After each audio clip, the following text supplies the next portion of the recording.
I see what ho, chaps and chappets, Game Chef and Bertie here. Yes, fellows, and I dare say, as you can see here, we are now taking a live look at the very interesting footage recently produced by Nintendo for the upcoming Zelda on Wii U, and of course, holding a bit of a deeper discussion and analysis of what's actually going on inside this trailer. Most certainly, we're looking deeply at this because this is a very, very exciting game that's coming out, of course. A lot of the fans are very interested in it, but what does all this mean? Now, for example, we're looking here at the actual screen, which wasn't shown full screen. It was showing them watching a screen. That's right, and of course, before we carry on there, them is of course Mr. Miyamoto and Mr. Aonuma themselves. Yes. Of course, these are very important figures in they are. Nintendo. So, as you say there though, Bertie, indeed for some reason this time, Nintendo chose to show us both on the gamepad and the main screen, as you can see there, an off-screen view of what was going on. It wasn't actually direct feed recorded straight from the TV. They actually showed us from the side angle there, the TV set recorded with the shaky cam, as it were. So we didn't actually get to see the video in high definition, just this sort of blurry image. Now, why was that?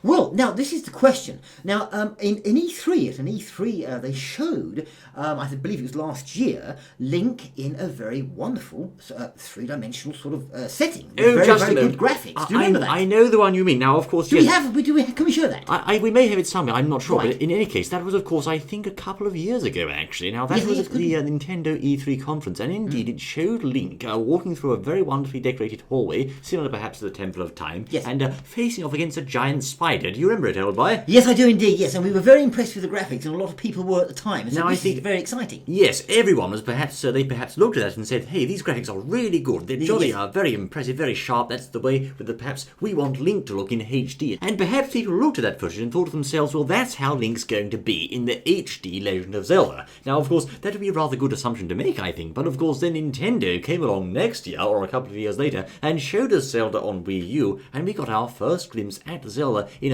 a straight direct feed trailer actually, but it was a cartoony style of graphic. Yes, and we may have, hopefully, pictures of that for you to see here. Yes, most certainly. Now, the thing is, cartoony, a very big difference between the one we saw prior to that, with the very good graphics. And the cartoony design, that's right, exactly, there's a big difference. There was a big difference. Now, of course, there's a rather interesting comparison here, because back in 2001, Nintendo showed us footage of The Legend of Zelda Wind Waker, in itself quite a revolutionary game, I think. But of course, back then, the cartoony style of that game wasn't that popular. It was a very large departure and break from previous Zelda games, and a lot of fans said, well, what's this? This isn't the Zelda we know and love. So what they did is they shelved it and only showed it again next year after that, whereupon they finally made some gameplay available. Now, interestingly, I think I seem to recall a lot of fans also saying about this particular Zelda game, the new one, well, hey, this is a cartoony style once more. What's going on here? This isn't the Zelda from the E3 we saw in 2011 or 12. Exactly. Now, this is the point, one of the points we're bringing up just looking at this trailer, and it does look wonderful. The game looks great fun,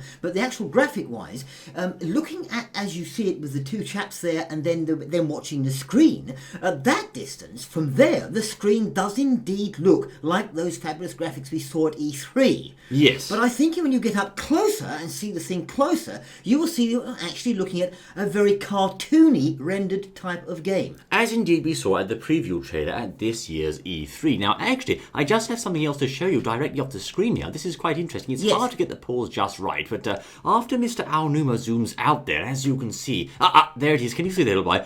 I can pause it at just the right moment.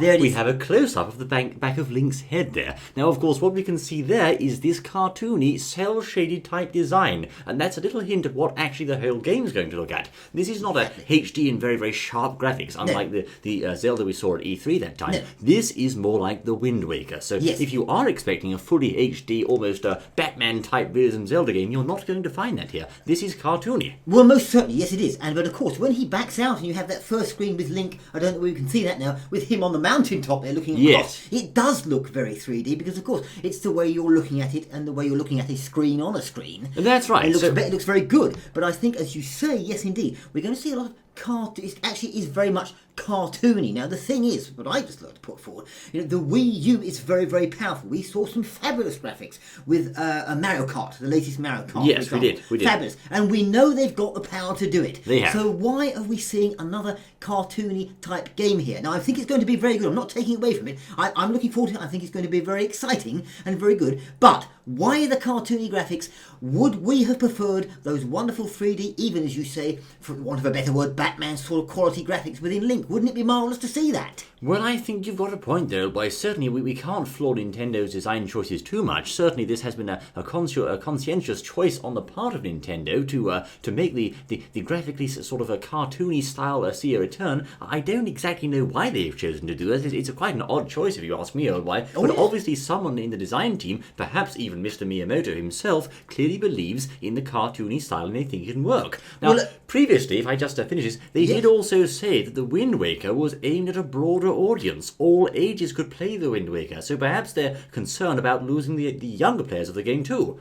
Well, perhaps it's a good point. We don't know. Personally, for me, Wind Waker was spoiled by the graphics, well, but indeed. It may be different for some other people. Now, the thing is, just as we're saying this, what do you chaps and chapettes think in the comments, etc.? Would you rather have this sort of cartoony thing, or did you much prefer, if we've seen that on the screen here, the very much better graphics that were shown at E3 of Link there? That's right, and of course I think it's important to say here the graphics we are seeing now are not so much Wind Waker in themselves, because of course we don't have Toon Link here, this is adult Link. Yes. I'd say if anything it's perhaps a bit of a blend between Wind Waker and Skyward Sword. It's like a crossing of those two design styles. Most certainly, so we're going to have to see, but we think, we already know it's going to be cartoony as opposed to those very much better, sharper graphics. Okay, so we've covered the graphics, Elby. Yes, Now let's just get on to some of the finer points of the game itself. Yes. Now, firstly, when Link goes up that mountainside, and I've just paused it there, as you can see, there's a strange and mysterious ladder on the right-hand side. Can you see that, old chap? Ah, yes, I see that, yes. Now, in the next frame, that ladder actually goes, but it seems to be there for a specific reason. Now, is that ladder there as an observation post, or is it to let Link get greater distance out of his sky or sailcloth? If I just skip the video forward a bit more there, we can, of course,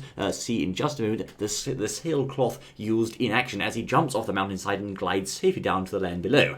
Yes, interesting point, as you say there, the ladder. There he goes. There he goes now. But the ladder, yes, does that appear suddenly? Is it something that it automatically appears because of something that Link's holding or something? We don't know. I don't know, perhaps it's an observation post of some sort, Well, although it its could be, purpose yes. yet is not entirely clear. Now also, more details here, just once more, pausing at the right moment after he places down the beacon there, rather clever new system. Let's see if we can catch the zoom out at just the right time. It's hard to do, you know. Now we can get a close look at Link's clothes here, or a closer look. Now, of course, we know this time Link is sporting a blue tunic. Now, I wonder why, because, of course, normally he wears green. Well, yes, that's interesting. Now, at first we thought, well, perhaps it's something to do with the colouring, but no, it does seem to be that it is blue rather than green, which is quite controversial because he's always in green. He's always in green, and of course another thing I've noticed, his hair colour appears to be slightly different this time. I mean, actually, in all respects, he doesn't really look very much like Link, old chap. Well, it's interesting to say, yes. I mean, maybe it's a different... He's an older Link, I don't know. Well, now, of course, brother? this is interesting because Link here is shown using the sailcloth. Now, of course, the Zelda fans out there will know that the sailcloth first appeared in Zelda Skyward Sword, and it's a very special item in that game. So, of course, the fact we're seeing it here in this game suggests that it's at least in some way linked to Skyward Sword. Perhaps it's a follow and sequel from that game. Well, it could be, we don't know. It's an interesting point, it could well be, yes. I mean, certainly we've got nothing to do with the sky here. This appears to be very much grounded on Hyrule, as it were, but Yes. we can assume, old boy. He's got Epona the horse here as well, so if this is indeed related to Skyward Sword, as the sailcloth might suggest, then certainly Link's come quite a long way since then, and this probably isn't the same Link that we saw in Skyward Sword.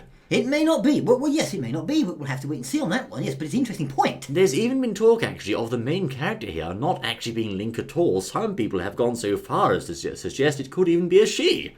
Well, very interesting. I was going to say that, sort of held back, but now you said it. Yes, it could well be that perhaps you are playing maybe a brother of Link or something like that. Or a sister of Link. Or perhaps you're able to play more than one. You could play, as you say, example, sister of Link or Link at different times of the game. We don't know. I don't know. Of course, this would not be the first time we've seen a character who has an ambiguous gender in Nintendo games, because, of course, we had Lucina in Fire Emblem, who pretended to be a male for the start of the game, but actually she was a female. So, I mean, I don't know where Nintendo are going here with this. Of course, it's too early to say as yet, but it's a very interesting possibility. Now, also, a rather interesting thing I've just picked up on there, as you can see, yes. When Link pole vaults off the horse, as it were, he can, of course, do slow-motion arrow shooting in midair, but I think that merits something of interest, because, of course, he is shown here here wearing not a sword as such, but a bow and also an interesting sort of rounded shield upon his back. This is not the hide-in shield, and certainly not the regular equipment, or shall I say, set of armaments that Link usually uses. In fact, his circular shield there is actually reminiscent of something completely different. I wonder what all this new gear he's got could mean, and of course his fancy bow that seems to expand like that and form a sort of blue glow as it does so. Yes, he has a fancy bow there, very interesting looking, and I like the way he's using the bow in the game's mechanics on Epona, or on the horse. Yes. He's actually able to fire it on the horse. Now, you were just saying about his costume, what he's wearing, shield, etc.